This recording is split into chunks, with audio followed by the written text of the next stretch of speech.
On line technology news حاصل کرنے کے لیے سبسکرائب کے بٹن پر کلک کریں اور بیل آئیکن پریس کریں۔ شکریہ۔ السلام علیکم دوستو، میں محمد جمال ایم جی ایچ اسٹوڈیو کے ساتھ۔ دوستو امید ہے کہ آپ ٹھیک ہوں گے۔ دوستو آج کی جو میں ویڈیو آپ کے لیے لے کر آیا ہوں، یہ جو سعودی عرب کے کراؤن پرنس جن کو ولی عہد بھی کہتے ہیں اور متوقع ہونے والے جو سعودی عرب کے بادشاہ ہیں، ان کی لائف سٹوری کے متعلق ہے یہ ڈاکومنٹری، جس کے اندر میں آپ کو اردو کے اندر آپ کو ان کی زندگی کی تمام ڈیٹیلز جو ہیں اس سے آگاہ کروں گا۔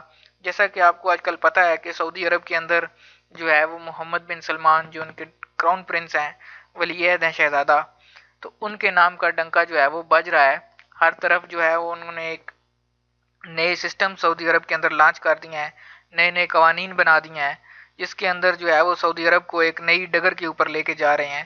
تو آج میں آپ کو انہی کی زندگی کے بارے میں مکمل معلومات جو ہے وہ فراہم کروں گا۔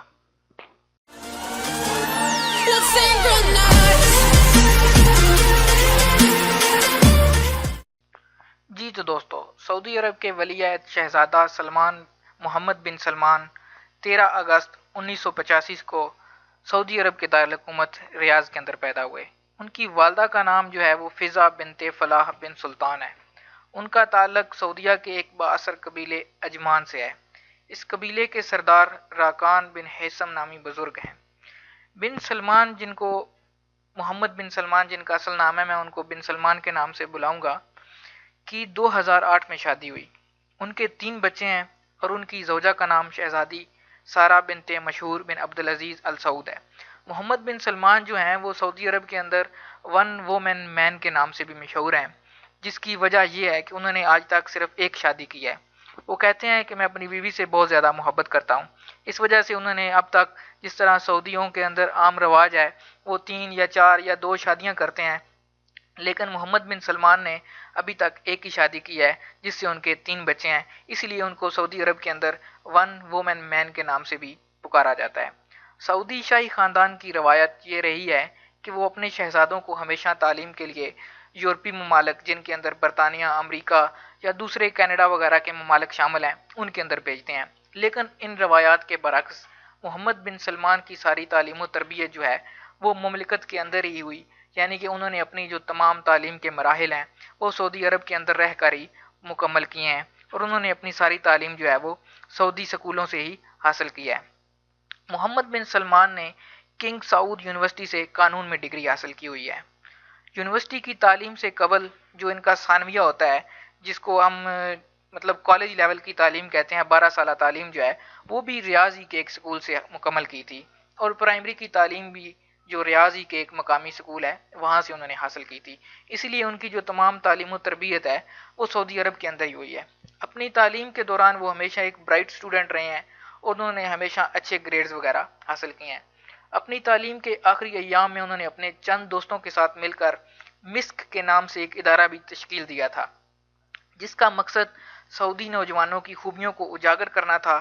اس ادارے کی اچھی کارکردگی کی بنا پر انہیں فوربس مڈل ایسٹ نے سال کی شخصیت کا خصوصی ایوارڈ سے نوازا تھا، یعنی کہ فوربس میگزین جو ہے اس نے ان کو مڈل ایسٹ کا جو ان کا پرچہ نکلتا ہے، جو ان کا میگزین نکلتا ہے، اس نے ان کو سال کی جو ہے یہ پرسنالٹی آف دا ایئر کا خطاب بھی دیا تھا۔ ان کی سب سے جو پہلی تعیناتی اب سیاست کے اندر ہوئی وہ ریاض کی مسابقتی کونسل میں بطور سیکرٹری جنرل تھی۔ سیکرٹری جنرل جب انہوں نے ریاض کے اندر اپنی ذمہ داریاں بڑے اچھے طریقے سے سنبھالیں تو اس کے بعد ان کو شاہ عبدالعزیز فاؤنڈیشن کے بورڈ کا چیئرمین کے خصوصی مشیر بھی رہے۔ اس کے بعد مملکت میں البیر سوسائٹی برائے ترقی ایک معروف ادارہ ہے۔ محمد بن سلمان اس کے بورڈ آف ٹرسٹیز کے ممبر بھی رہ چکے ہیں۔ 2007 کے اندر انہیں کونسل آف منسٹرز کا مشیر بنا دیا گیا۔ وہ 2 سال تک اس عہدہ پر قائم رہے اور اپنی جو ذمہ داریاں ہیں وہ خوش اسلوبی کے ساتھ نبھاتے رہے۔ 2009 کے اندر 2 سال کے بعد وہ شاہ سلمان کے مشیر مقرر ہوئے، یعنی کہ اپنے والد کے ساتھ انہیں خصوصی مشیر کی جو پوسٹ ہے وہ دی گئی۔ شاہ سلمان اس وقت ریاض کے گورنر تھے، اس وقت وہ ابھی تک بادشاہ نہیں بنے تھے۔ ان ذمہ داریوں کے ساتھ وہ جز وقتی طور پر کونسل آف منسٹر سے بھی وابستہ رہے۔ شاہ سلمان کے مشیر کی حیثیت سے محمد بن سلمان نے اپنے والد کا اعتماد جیتا اور وہ اپنے والد کے دستے راز ثابت ہوئے۔ انہوں نے ہمیشہ جو ہے وہ کرپشن کے خلاف کھڑے ہوئے، اور انہوں نے ہمیشہ ہر معاملے کے اندر اپنے والد کنگ سلمان کا ساتھ دیا۔ انہوں نے گورنر ریاض کے دفتر میں کئی بنیادی تبدیلیاں کی جن سے دفتر کی کارکردگی جو ہے وہ مزید مثبت ہوئی اور اس کے اندر بڑی اچھی تبدیلیاں آئیں، جس کی وجہ سے ان کو جو ہے جو ان کے والد ہیں کنگ سلمان، انہوں نے بہت زیادہ شاباش دی اور ان کی جو ہے کارکردگی سے بہت زیادہ خوش ہوئے۔ 6 سال وہ اس پوسٹ پر رہے۔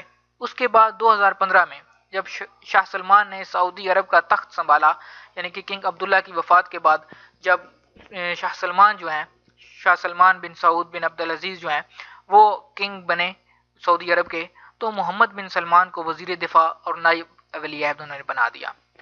2016 جون کے مہینے میں وقت کے ولی عہد بن سلمان کے حق میں اپنے عہدے سے دستبردار ہو گئے، یعنی کہ جو شہزادہ مکرم بن عبدالعزیز تھے جو کہ بادشاہ بننے کے متوقع امیدوار تھے، 2016 میں انہوں نے شاہ سلمان کے حق کے اندر، جو شاہ سلمان کے بیٹے ہیں محمد بن سلمان، ان کے حق میں اپنے آپ کو عہدے سے دستبردار کر دیا، اور اس وقت جو محمد بن سلمان ہیں جن کی عمر 32 سال تھی، ان کو مملکت سعودی عرب کے تخت و تاج کے مالک کو بنا دیا گیا۔ 81 سالہ خادم حرمین شریفین ملک سلمان بن عبدالعزیز ال سعود کے ولی عہد، وزیر دفاع، انسداد کرپشن کے چیئرمین، کونسل برائے مالی امور کے چیئرمین، اور ویژن جو 2030 سعودی عربیہ کا ہے اس کے خالق، اس کے بنانے والے، یہ تمام جو اس کے ویژن ہے، اس کے جو پس پردہ شخصیت تھی وہ محمد بن سلمان کی شخصیت تھی۔ جدیدیت کے دائی، سعودی معاشرے میں دور رس تبدیلیوں کے مبدی کے طور پر مملکت سعودی عرب کے نوجوانوں اور خواتین کے مقبول ترین رہنما ہیں۔ محمد بن سلمان نے سعودی عرب کی فلاح و بہبود کے لیے بہت زیادہ تبدیلیاں کی ہیں۔ خطے کے اندر انہوں نے سعودی عرب کو ایک نئی ترقی کی راہ کے اوپر ڈال دیا ہے۔ سعودی عرب میں مجوزہ تبدیلیوں کے علمبردار شہزادہ محمد بن سلمان متحرک تو ہو گئے ہیں، مگر انہوں نے بھی خبر باہر نہ نکل دینے کی روایت کو برقرار رکھا ہوا ہے۔ اس کا اثر یہ ہوتا ہے کہ سنی سنائی باتوں پر انحصار بڑھ جاتا ہے۔ سعودی عرب میں خبروں کی رسمی تصدیق کے بارے میں یہ عام بات کہی جاتی ہے کہ فوتگی کی خبر کی تصدیق میت کو دفنانے کے بعد کی جاتی ہے۔ کوئی میڈیا نہیں ہے، کوئی جس طرح پاکستان، انڈیا، بنگلہ دیش کے اندر کوئی بھی خبر ہوتی ہے تو اس کو میڈیا فوراً ہائی لائٹ کر دیتا ہے، تو سعودی عرب کے اندر اس طرح کا کوئی چکر نہیں ہے۔ جو بھی کوئی خبر نکلتی ہے وہ حکومت کے باوثوق ذرائع سے کافی زیادہ چھان بین کے بعد ہی نکلتی ہے۔ اس روایتی معاشرے کو ملک سلمان کے ولی عہد شہزادہ محمد بن سلمان نے بدل ڈالنے کا عزم کا اظہار کیا ہے۔ ولی عہد جن تبدیلیوں کے دائی ہیں ان کا ذکر ان کے ویژن 2030 کے علاوہ میڈیا کو دیے گئے انٹرویو یا پھر مملکت کے اندر اور باہر ماہرین کے اندازوں سے اب تک جو نکھر کر سامنے آیا ہے وہ یہ ہے: مملکت کے اندر حالات کی بے یقینی کو ختم کرنا۔ یہ جو ان کا ویژن ہے اس کے میں آپ کو نکات بتا رہا ہوں۔ جامد معاشرے کو فرسودہ خیالات سے آزاد کرنا، عورتوں کو ان کے حقوق دینا، جن کے اندر اسپیشلی آپ دیکھ سکتے ہیں کہ حالیہ سعودی عرب نے عورتوں کو ڈرائیونگ لائسنس کا جو ہے وہ بھی ایشو کر دیا ہے۔ اس کے علاوہ ہر مارکیٹ کے اندر، ہر معاملے کے اندر عورتوں کو جو جابز ہیں ان کا بھی کوٹا جو ہے وہ بڑھا دیا گیا ہے، اس کو لازمی قرار دے دیا گیا ہے۔ نوجوانوں کو ذمہ داریوں میں حصہ دار بنانا، مذہبی حوالے سے قائم سختی کو نرمی میں تبدیل کرنا تاکہ دنیا کے اندر جو اسلام کا ایک تشخص ہے اس کو برقرار کیا جا سکے۔ شہزادوں سمیت حکومتی اداروں میں کرپشن کا خاتمہ۔